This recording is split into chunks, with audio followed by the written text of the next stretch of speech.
bahay na matagal ng pangarap. Si Lara ay isang OFW na ilang taon nang nagtatrabaho sa abroad. Araw-araw trabaho-bahay, trabaho-bahay. Marami na siyang naisakripisyo birthdays, holidays, kahit sarili niyang kalusugan para lang mabigyan ng magandang buhay ang pamilya niya. Pero sa puso niya, may isang pangarap siyang hindi maalis. Isang bahay na matatawag niyang kanya, tahimik, malapit sa kalikasan, malayo sa ingay ng syudad. Isang tahanan kung saan siya pwedeng magpahinga, magmahal at magsimula ulit. Isang araw may nakita siyang property sa San Mateo, Rizal.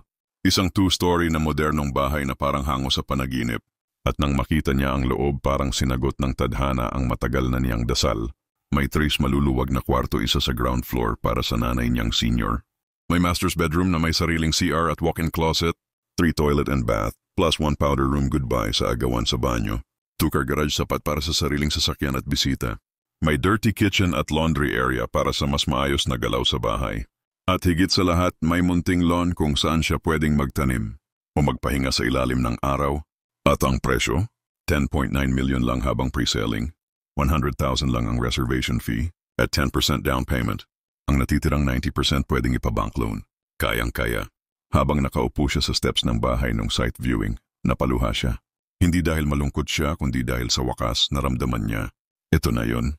Ito na ang tahanan ko. Kaya kung ikaw man ay kagaya ni Lara, nagsumikap, naghintay, at nanalangin, baka ito na rin ang tamang panahon para simulan ang sarili mong kwento. Huwag mo nang antayin ang perfect time. Ang tamang oras ay yung oras na naniwala kang deserve mo na rin tumira sa bahay na pinangarap mo. San Mateo, Rizal, malapit sa Metro Manila pero malayo sa stress. Ang tahanang para sa'yo at sa pamilya mong mahal mo.